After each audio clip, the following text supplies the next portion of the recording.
नमस्कार मित्रांनो, अनुभव स्टडीमध्ये सर्वांचं स्वागत. 11 जुलै 2026चे जेवढेही चालू घडामोडीचे 10 महत्त्वाचे प्रश्न आहेत, हे महत्त्वाचे प्रश्न आपण या व्हिडिओच्या माध्यमातून बघूयात. व्हिडिओ खूप महत्त्वाचा ठरणार आहे. शेवटपर्यंत व्हिडिओ नक्की बघा आणि तुम्ही नवीन असाल तर चॅनल सबस्क्राईब करा. तुमच्या मित्रांपर्यंत लिंक शेअर करा. व्हिडिओ आवडला तर व्हिडिओला लाईक जरूर करा. रोज सकाळी 6 वाजता आपण हा व्हिडिओ बघत असतो. अत्यंत महत्त्वाचा आजचा प्रश्न बघूया. तत्पूर्वी मागच्या लेक्चरमध्ये जो शेवटचा प्रश्न विचारला होता, त्याचं उत्तर अगोदर आपण काय करूयात जाणून घेऊयात. नुकत्याच आलेल्या क्यूएस वर्ल्ड युनिव्हर्सिटी रँकिंग 2027मध्ये भारतातील पहिली संस्था कोणती बनलेली आहे? ह्या रँकिंगमध्ये भारतातील पहिली संस्था म्हणजे IIT दिल्ली, पर्याय क्रमांक 1. IIT दिल्ली ही पहिल्या क्रमांकावर येतं क्यूएस वर्ल्ड युनिव्हर्सिटी रँकिंग 2027 मध्ये. चला अत्यंत महत्त्वाचा आजचा पहिला प्रश्न जो तुमच्या समोर आहे. नुकत्याच खालीलपैकी कोणाला the serpent in the grove साठी कॉमनवेल्थ शॉर्ट स्टोरी पुरस्कार 2026ने सन्मानित करण्यात आलेलं आहे? The serpent in the grove साठी कॉमनवेल्थ शॉर्ट स्टोरी पुरस्कार 2026ने सन्मान करण्यात आला आहे. जमीर नजीर, पर्याय क्रमांक 3. जमीर नजीर लक्षात ठेवा, हे कॅरेबियन व्यक्ती आहेत ज्यांना हा पुरस्कार भेटलेला आहे आणि साधारणतः 2,500 पाऊंड याची रक्कम राहील ह्या पुरस्काराची. The serpent in the grove ही कथा कुणाची असेल तर ते मला प्रश्न विचारतात. हे आहे नजीर जमीर यांचं. आणि नुकताच जो काही बुकर आंतरराष्ट्रीय पुरस्कार आहे त्याचं नाव चेंज करण्यात आलेलं आहे. बुकर आंतरराष्ट्रीय पुरस्काराचं नाव चेंज झालं आहे. काय आता? बुकमॅन. बुकमॅन आंतरराष्ट्रीय पुरस्कार म्हणतो आपण त्याला. आंतरराष्ट्रीय बुकर पुरस्कार. बुकमॅन आंतरराष्ट्रीय बुकर पुरस्कार असं करण्यात आलेलं आहे. पुढचा दुसरा प्रश्न. नुकत्याच कोणत्या राज्यातील नैसर्गिक इतिहास संग्रहालयाला भारताचे 21वे नियुक्त संग्रहालय म्हणून अधिसूचित करण्यात आलेलं आहे? हे मिझोराममधील एक बायोडायव्हर्सिटी हेरिटेज आहे. पर्याय क्रमांक 1 मिझोराम लक्षात ठेवा. हे मिझोराम जो आहे या मिझोरामची सीमा ही कोणत्या राज्याला लागत असेल तर ते आहे मणिपूरला पण सीमा लागते. ओके, मणिपूरला पण सीमा लागते आणि आसामला देखील सीमा लागते आणि बांगलादेश त्यासोबतच म्यानमार, या म्यानमार 2 देशांना देखील सीमा लागलेला जो काही राज्य आहे तो आहे मिझोराम. मिझोराममध्ये मिझो टेकड्या देखील आहेत. मिझो टेकड्या ही देखील मिझोराममध्ये जातात. लक्षात ठेवा. मिझोरामविषयीचे अधिक पॉईंट बघूयात. तत्पूर्वी ही जी काही संस्था आहे ही संस्था ठीक आहे 21वी आहे. मग महाराष्ट्रातील पहिले कोणतं असेल का? येस, हे आहे आगरकर इन्स्टिट्यूट. लक्षात ठेवा. आगरकर संस्था इन्स्टिट्यूट म्हणतो आपण त्याला. आगरकर इन्स्टिट्यूट कुठे येते? हे पुण्यामध्ये आहे.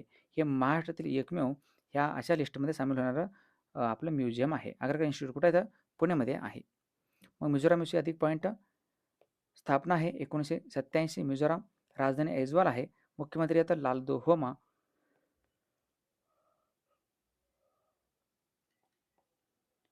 राज्यपाल आहेत VK सिंग. विधानसभा सदस्य संख्या 40 आहे. लोकसभा सदस्य 1, राज्यसभा सदस्य 1. टेकडी मिझो किंवा लुशाई आहे. राष्ट्रीय उद्यान आहेत मुर्लेन आणि फांगपुई. हे 2 राष्ट्रीय उद्यान लक्षात ठेवा. या ठिकाणी मिझोराम बघा, ह्याची सीमा त्रिपुराला, आसामला, मणिपूरला लागते आणि या ठिकाणी म्यानमार आहे आणि या ठिकाणी बांगलादेश आहे. चला पुढचा प्रश्न. नुकतेच अनुसूचित जाती आणि अनुसूचित जमातीतील महिला उद्योजकांना आर्थिक सहाय्य करण्यासाठी दक्षयानी योजना कोणत्या राज्याने लॉन्च केलं आहे? हे केरळ सरकारने लॉन्च केलं आहे. पर्याय क्रमांक 2 केरळ. त्याच्याकडे आन्सर लक्षात ठेवा. आणि केरळची राजधानी काय असेल तर ते आहे तिरुवनंतपुरम. केरळचं नाव चेंज करण्यात आलं. केरळचं नाव चेंज करून केरळम असं करण्यात आलेलं आहे. आणि नावात बदल असेल, ओके, एखाद्या राज्याचं नाव, सीमा वगैरे बदल करणे याचं भारतीय राज्यघटनेतील कोणतं कलम असेल तर तो कलम आहे कलम 3. कलम 3 नुसार असं चेंज करता येतं. अनुसूचित जाती आणि जमातीतील महिलांना हे आर्थिक सहाय्य देण्यासाठी सरकारची योजना आहे. दक्षयानी हे नाव तुम्ही ओळखलं असेल. भारतीय जे संविधान होतं, भारतीय संविधान सभेमध्ये एकूण 15 महिला निवडून आल्या होत्या. तुम्हाला माहिती असेल. एकूण किती? 15 महिला. त्यांच्यापैकी एकमेव दलित महिला कोण असतील? 15 महिलांपैकी एकमेव दलित महिला कोण असेल सदस्य? त्यांचं नाव आहे दक्षयानी वेलायुधन. दक्षयानी वेलायुधन. लक्षात ठेवा, हे IMP आहे केरळ. मग केरळविषयी सगळे पॉईंट आपण एकदा काय करूयात चर्चा करूयात. नुकत्याच संयुक्त राष्ट्रांच्या शून्य कचऱ्याच्या दिशेने 20 शहरे या उपक्रमात भारतातील एकमेव शहर कोणते असेल? हे आहे वर्कला, केरळ. केवळ प्रवासी कामगारांसाठी भारतातील पहिली आरोग्य आणि अपघात विमा योजना सुरू करणारे राज्य कोणतं आहे? केरळ. 1 नोव्हेंबर 2025 रोजी कोणते राज्य अधिकृतपणे अतिगरिबीमुक्त पहिले राज्य घोषित करण्यात आले आहे? हे आहे केरळ. केंद्रीय वन्यजीव संरक्षण कायदा 1972 मध्ये सुधारणा करणारे विधेयक मंजूर करणारे भारतातील पहिले राज्य कोणतं आहे? केरळ. प्राचीन मंदिरे आणि वारसास्थळे एकत्र करण्यासाठी स्पाइस रूट उपक्रम कोणी सुरू केला असेल? हे आहे केरळ. केरळमधील पहिले फुलपाखरू अभयारण्य आहे अर्लम वन. ज्येष्ठ नागरिकांसाठी आयोग लागू करणारे भारतातील पहिले राज्य आहे केरळ. भारताचे पहिले डिजिटल साक्षर राज्य बनले आहे केरळ. भारतातील पहिले हायड्रोजन बसेस लॉन्च करणारे विमानतळ कोणतं असेल? हे आहे कोचीन आंतरराष्ट्रीय विमानतळ. भारतातील पहिले जागतिक सागवान परिषद 2025 मध्ये पार पडलं कोची या ठिकाणी. राज्य सूक्ष्मजीव घोषित करणारे भारतातील पहिले राज्य आहे केरळम, ज्याचं नाव आहे सूक्ष्मजीवाचं बॅसिलस सबटिलस. राईट टू डिस्कनेक्ट विधेयक मंजूर करणारे भारतातील पहिले राज्य आहे केरळम. आणि भावसागर संदर्भ केंद्राला भारताचे खोल समुद्रातील जीवजंतूंचे भांडार म्हणून नियुक्त करणारे राज्य आहे केरळम. पुढचा प्रश्न चौथा. नुकत्याच पंतप्रधान नरेंद्र मोदींना कोणत्या देशाचा सर्वोच्च सन्मान आहे guardian of the blue horizon या पुरस्काराने सन्मानित करण्यात आलं आहे? हे guardian of the blue horizon हे पुरस्कार आहे सेशेल्स.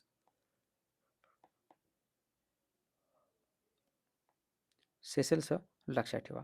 नुकत्याच इंडोनेशियाचे देखील पुरस्कार नरेंद्र मोदी यांना देण्यात आलं आहे. सेशेल्सची राजधानी काय असेल? व्हिक्टोरिया. सेशेल्स नावाचा जो छोटासा देश आहे त्याची राजधानी व्हिक्टोरिया आहे आणि सेशेल्सचा हा कुठे येतो? आफ्रिका खंडामध्ये आहे.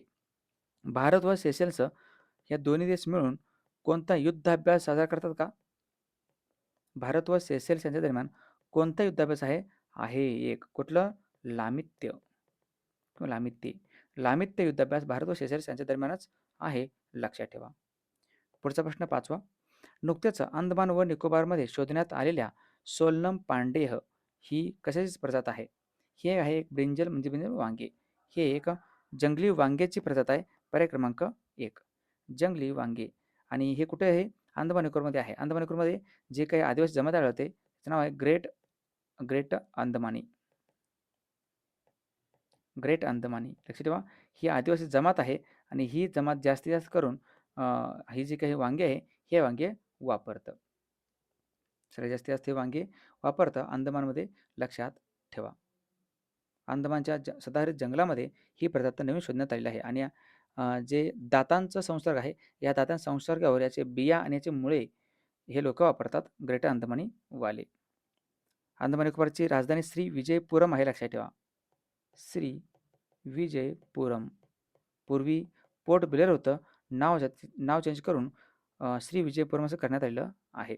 आणि नुकताच एक प्रजाती होती जो आपल्या सूस टेकडीवरती महाराष्ट्रातील पुणे जिल्ह्यामध्ये सूस टेकडीवरती एक नवीन वनस्पतींचा प्रजातीचा शोध लावण्यात आला आहे. जो प्रश्न मी तुम्हाला काल कव्हर केला आहे तो म्हणजे कुठला असेल?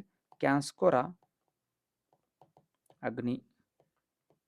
कॅन्स्कोरा अग्नी हे कुठे सापडलं आहे? हे महाराष्ट्रामध्ये सापडलं आहे, पुणे जिल्ह्यात. नेक्स्ट पुढचा प्रश्न.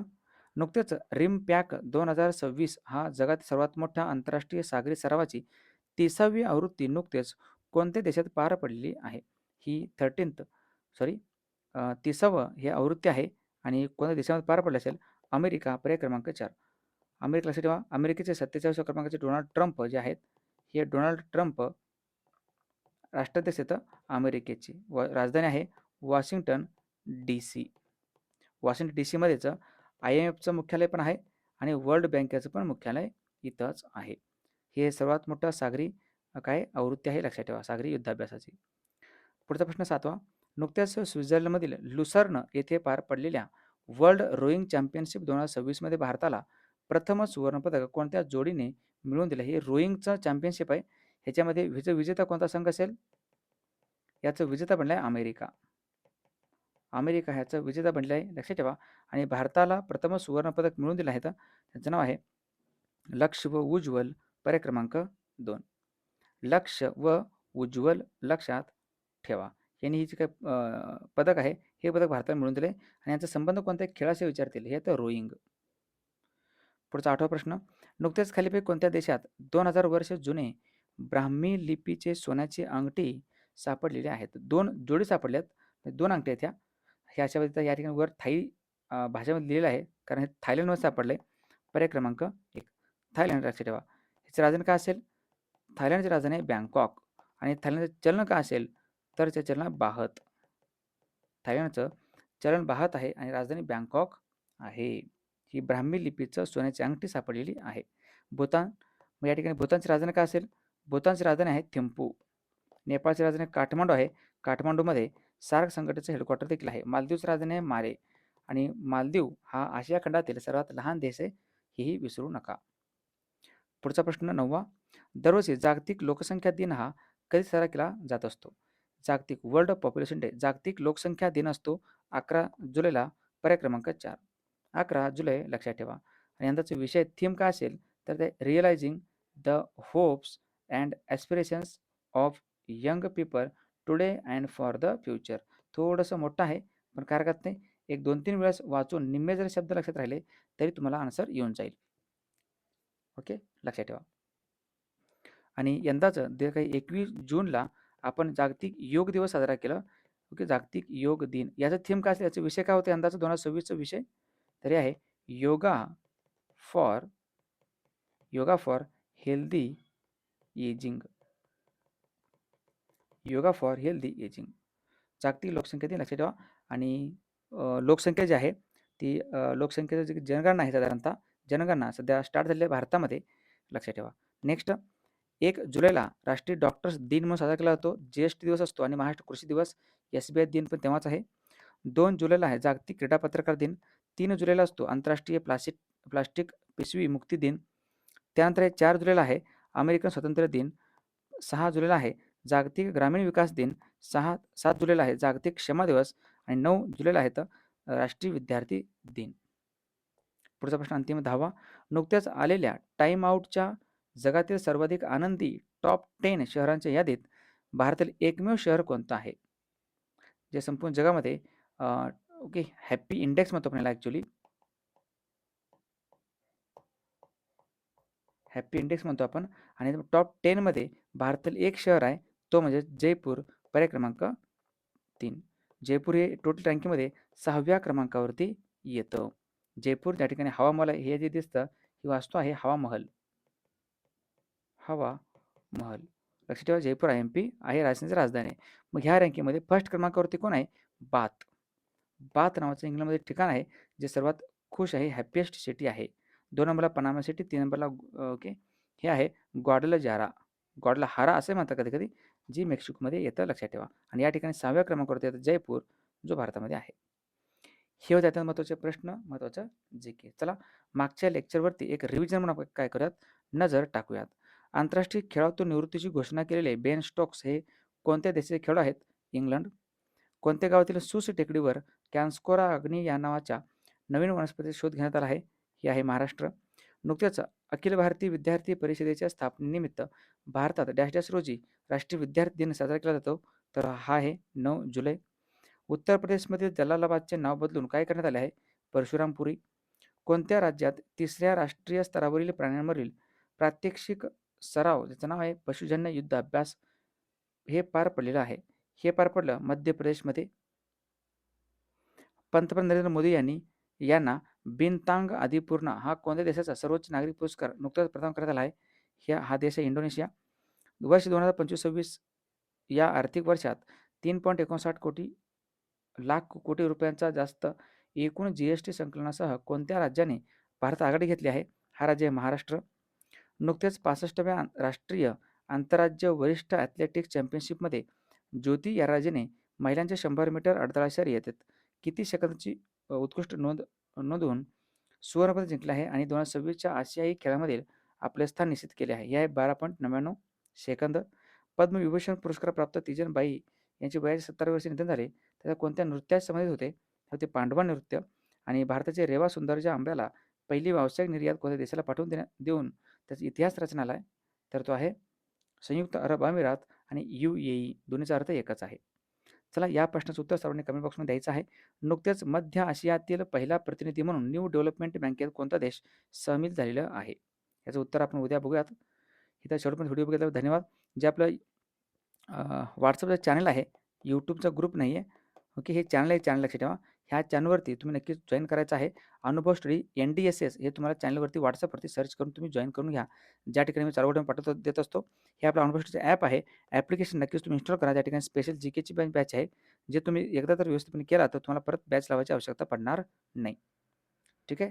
त्यानंतर जे आपलं टेलिग्राम चॅनल आहे, हे टेलिग्राम चॅनल पण नक्कीच तुम्ही काय करू शकता, जॉइन करून ठेवू शकता. Instagram आयडी आहे, त्याला पण तुम्ही नक्कीच फॉलो करा. चला शेवटपर्यंत व्हिडिओ बघितल्याबद्दल धन्यवाद आणि इथे थांबूयात आपण. तुमच्या मित्रांमध्ये लिंक शेअर करा, लाईक करा आणि तुम्ही नवीन नवीन असाल तर चॅनलला सबस्क्राईब जरूर करा. थँक जय हिंद.